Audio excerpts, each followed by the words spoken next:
So America Movil Q2 2026 earnings just dropped, and we are looking at a pretty definitive beat across the board. Yeah, a really solid beat. Total revenue hit 241 billion Mexican pesos, which is up 3.1% year over year. Right, and net income came in at 24.3 billion pesos, so that's a 9.2% increase, with earnings per ADR sitting at 47 cents. And management is maintaining a really confident posture on their full year guidance. The market reaction has been noticeably bullish this morning as retail investors, digest those underlying margins. Exactly. So today we are taking a deep dive into the official Q2 release to strip away all that dense accounting jargon. We want to see exactly how this massive infrastructure giant is actually operating. Because the context surrounding those headline numbers is what makes this quarter so significant. The macro commentary in the report outlines an intensely hostile operating environment right now. Oh, absolutely. I mean, you've got the cascading effects of the ongoing Iran war, which drove mid-May oil prices like 70% above pre-war levels. Yeah, 70%. And that energy shock triggered just another wave of global inflation concerns. It pushed U.S. 30-year Treasury yields to their highest levels in, nearly 2 decades? Right, 20-year highs. And for a capital-intensive multinational that holds a significant amount of debt, a spike in the 30-year yield is typically a massive headwind. Which is exactly what makes the foreign exchange dynamics in this report completely counterintuitive. Yeah, it really is. Because the standard economic playbook, right, it dictates that when U.S. interest rates spike alongside all this geopolitical instability, capital just flees emerging markets for the safety of the U.S. dollar. Right, you'd expect Latin American currencies to just get absolutely crushed. Exactly. But looking at the FX tables in the release, the U.S. dollar actually depreciated 6.6% against the Colombian peso. Yeah, and meanwhile, the Mexican peso demonstrated incredible strength. It appreciated 12.3% against the dollar and 9.6% against the euro year over year. Which is wild. It is. And that currency mismatch creates this really complex translation effect for a company like America Movil. Because they're headquartered in Mexico, right? Right. They report their consolidated earnings in Mexican pesos, but they generate massive portions of their revenue in Brazilian reals, Colombian pesos, euros. So when the Mexican peso is uniquely strong, every euro or real they earn abroad basically translates into fewer pesos on the consolidated income statement. Exactly. It creates this artificial drag on their top-line growth. It's precisely the opposite of a tailwind. So if total revenues still grew 3.1% in reported Mexican pesos, despite that severe FX translation headwind, Yeah. I mean, it implies that their local currency revenue growth in those foreign markets had to be explosive just to outpace the strength of the peso. That's the key takeaway here. They absorbed that macro volatility through sheer operational volume and, really strong pricing power in their local markets. So let's look at how they engineered that local volume, because the subscriber metrics show a very deliberate bifurcated strategy. On one hand, you have this aggressive acquisition. They brought in 3.5 million post-paid net additions globally in Q2. And Brazil was the clear engine there, right? They contributed 1.5 million of those postpaid additions. Yeah. But the standout metric in Brazil is the 15% year-over-year increase in their convergent customer base. Right, conversion growth. Yeah. Which is essentially bundling, right? Exactly. It's the ultimate indicator of network stickiness. When a telecom successfully bundles, like fixed-line residential fiber with a mobile 5G plan, they fundamentally alter the customer lifecycle. Because a standalone mobile customer will just churn for a cheaper data promotion from a competitor. Yeah, they'll jump ship for $10 a month. Yeah. But a household relying on one provider for both their home office broadband and their family's mobile network, they face a massive friction barrier to switch. Right. The operational cost to acquire that customer is definitely higher up front, but the lifetime value just expands exponentially because churn drops to near zero. Exactly. So the strategy in Brazil is really about deepening that moat. But when we look at Colombia and Argentina, the strategy is it's a ruthless contraction of the base. Yeah, I wanted to ask about this. In Colombia, they added 250,000 high-value postpaid users, but they deliberately disconnected 2.5 million prepaid subscribers in what they called a targeted base cleanup. Yeah, and they executed the same maneuver in Argentina, disconnecting another 1.5 million prepaid users. Wait, they intentionally lost 4 million customers. Like, if you're a retail investor looking at raw subscriber volume, seeing a net loss of 4 million users in a single quarter usually sets off alarm bells. How is shrinking your user base a good thing for an earnings report? I know it sounds bad on the surface, but it requires looking past the raw volume to the underlying network economics. Okay. In the telecom sector, carrying a dormant or ultra-low-use prepaid customer is not a zero-cost endeavor. Every active SIM card requires database management, signaling resources, customer service overhead. And it takes up network capacity. Exactly. More importantly, it occupies valuable spectrum. If a user is only topping up their prepaid card with a few dollars a month, they're consuming network capacity that generates minimal and sometimes even negative operating margins. So it's a massive opportunity cost. Every megabyte of bandwidth tied up by a low-margin prepaid user is, bandwidth unavailable for a premium postpaid user streaming 4K video. That's exactly it. By purging 4 million inactive or low-yield accounts, they essentially reclaim network capacity without having to spend CapEx on new cell towers. Wow. Okay. And we see the immediate financial result of that capacity reallocation in Colombia, right? Oh, absolutely. America Movil is in the middle of deploying 5G across 78 cities down there. Right. So by migrating premium users onto those faster 5G networks and dumping the dead weight from the prepaid base, they drove mobile service revenue in Colombia up 10.5%. And their average revenue per user, the ARPU, jumped 6.6%. Yeah, it's a mathematical certainty. If you reduce the denominator, the total number of users, while migrating the remaining users to higher-priced 5G tiers, ARPU and overall profitability are just going to expand rapidly. Right. So that focus on margin preservation over raw volume is a recurring theme here, but it's playing out very differently depending on the regulatory environment. Yeah, the regulatory landscape is tough. Let's look at their home market in Mexico. Mobile service revenue was robust, growing 6.6%. But their EBITDA, that core operating profit, only managed a 0.6% increase. Yeah, and the report directly attributes this margin compression to a one-off regulatory fine. Right. Without that specific penalty, management noted that Mexican EBITDA would have grown by a very healthy 4.3%. It really highlights the ongoing friction of operating as a dominant incumbent in a highly regulated market like Mexico. And that friction isn't just financial. It's heavily operational. The report details this mandatory mobile registration period instituted by Mexican regulators, which has now been extended to December 31st, 2026. And if prepaid users fail to formally register their lines by that deadline, America Movil is legally obligated to suspend their service. Which is a nightmare. Yeah. The logistics of forcing millions of prepaid users, many of whom utilize these services precisely for their anonymity and lack of formal contracts, right? Yeah, exactly. Forcing them to navigate a bureaucratic registration process is an immense SG&A burden. The company has to dedicate retail staff, they have to launch awareness campaigns, build compliance databases. It's just a persistent drag on operating leverage, and it creates the risk of sudden forced subscriber drops if users fail to comply by the deadline. Exactly. So in Mexico, they're basically defending their turf against regulatory headwinds.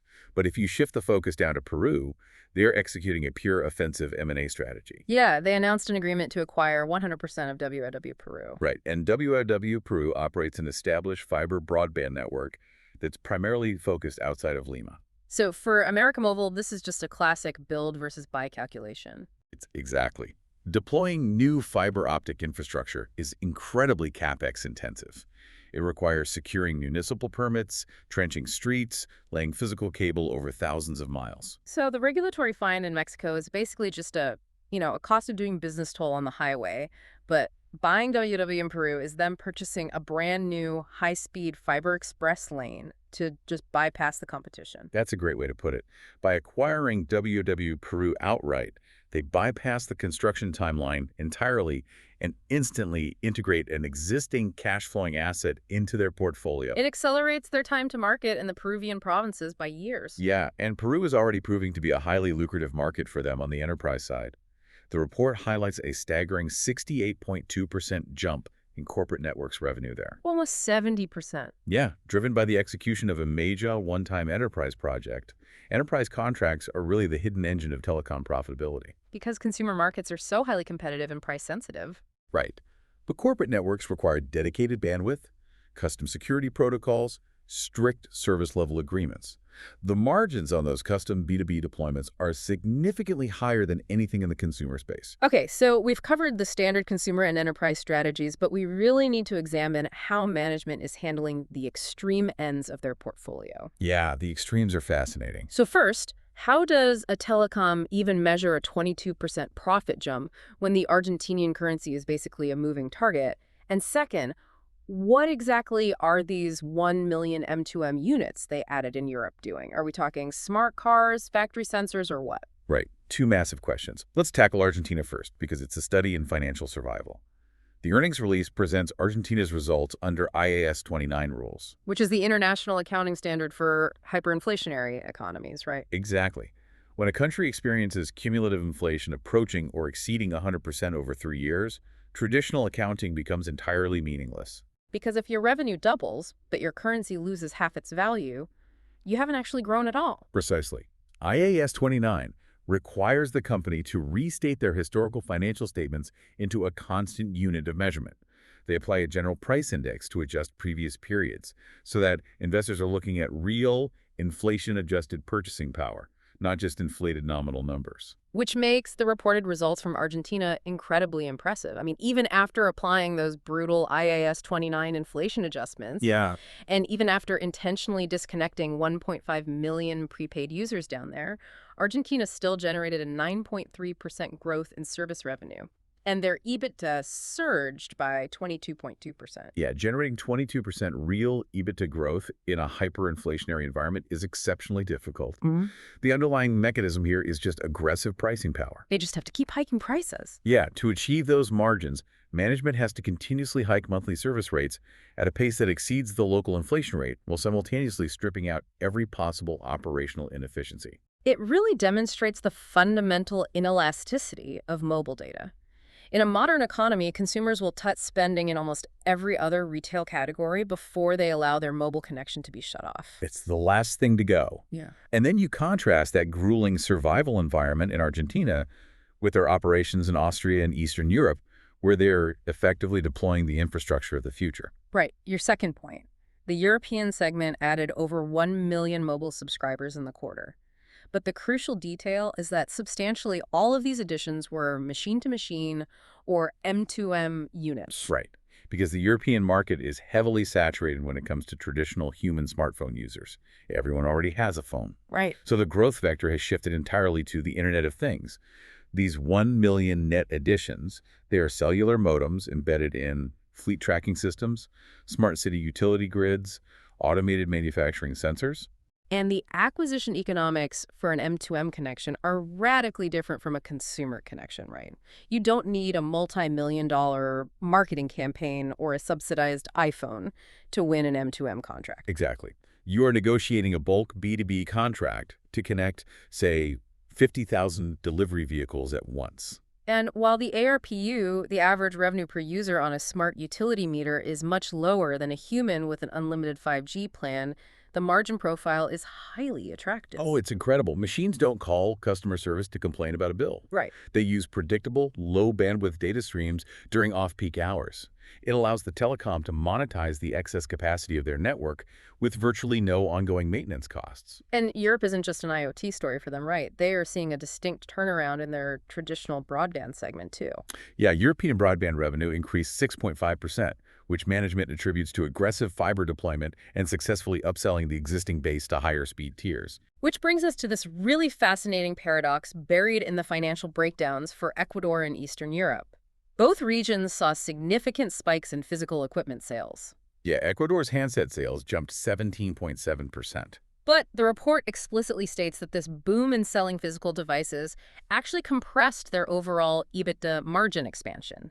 It feels entirely backward for, a retail investor, that selling more iPhones and Galaxies actually hurts your profit margins. So as an investor, you really want the company selling air and data, not glass and metal. Exactly. It's the counterintuitive reality of the telecom business model. If you are a retailer, selling 17% more product is a massive win. But for a telecom operator, the physical smartphone is a necessary evil. Right. It's a highly subsidized Trojan horse designed to lock you into a service contract. Spot on. The profit margin on a $1,000 piece of glass and metal is razor thin for the operator, and often it's deeply negative when they offer those promotional trade-in subsidies. The capital tied up in handset inventory is just a drag on their balance sheet. because the real economic value of the telecom operator is the recurring revenue generated by the data flowing through that device month after month. Exactly. So when you see a spike in equipment sales, it depresses the consolidated profit margin for that specific quarter because of the upfront subsidy costs. But for an investor, it's a leading indicator. Right. Every subsidized phone sold today is a guaranteed stream of high-margin service revenue locked in for the next 2 to 3 years. That dynamic flows directly into their cash flow statement, which remains incredibly resilient. Looking at the first half of the year, America Movil generated 91 billion pesos in funds from operations. Which gave them the financial flexibility to aggressively fund their own future. I mean, pouring 48 billion pesos into capital expenditures, primarily expanding those 5G and fiber optic footprints. And even after that massive infrastructure spend, they still generated 43 billion pesos in free cash flow. We can see exactly how management is prioritizing capital allocation here. Right.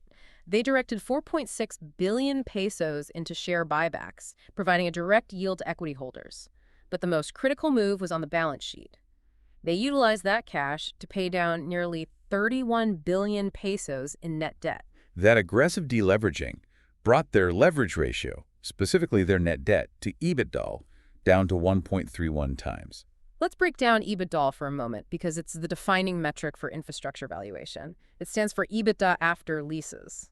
Yeah, so following the implementation of the IFRS 16 accounting standards a few years ago, companies were forced to bring their operating leases onto the balance sheet. Okay. For a telecom company, which relies heavily on leasing space on cell towers, renting retail storefronts, and leasing dark fiber backhaul from other providers, those lease obligations act exactly like debt. So by measuring leverage against EBITDA after those lease payments are deducted, investors get a much starker, more accurate picture of the cash actually available to service traditional financial debt. Exactly. And maintaining a 1.31x net debt to EBITDA ratio in an environment where 30-year Treasury yields are sitting at 2-decade highs is an undeniable sign of a fortress balance sheet. They have totally insulated themselves from the rising cost of capital. Yeah, if a smaller competitor begins to suffocate under high interest rates, America Movil has the dry powder to execute strategic acquisitions, much like we saw with the WOW Peru deal. Right, pulling all of these threads together, the Q2 report really details a company executing a highly disciplined playbook against severe macroeconomic headwinds. Absolutely. I mean, they're absorbing volatile energy costs and erratic currency translations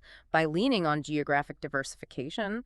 They're growing real profitability in hyperinflationary markets through aggressive pricing. Right, and they're actively optimizing their network efficiency by purging dormant prepaid users in Latin America while pivoting heavily toward high-margin enterprise and M2M connections in Europe. And they're funding this entire 5G and fiber transition internally, throwing off enough free cash flow to buy back stock and materially reduce their debt load. They are essentially proving that the traditional vulnerability of large multinationals to global chaos can be mitigated. Yeah. With sufficient scale, a focus on convergent, high-margin customers, and a ruthless approach to capital allocation, a telecom operator can insulate its margins regardless of the external macroeconomic weather. The ultimate takeaway from this quarter might actually be found in that European data point, though. Oh, the M2M stuff. Yeah. When a major operator adds 1 million cellular connections in a single quarter, and virtually none of them belong to a human being, it signals a fundamental shift in the industry's unit economics. It really does. As 5G density improves and the Internet of Things scales across industrial manufacturing and smart city infrastructure, we are rapidly approaching an inflection point.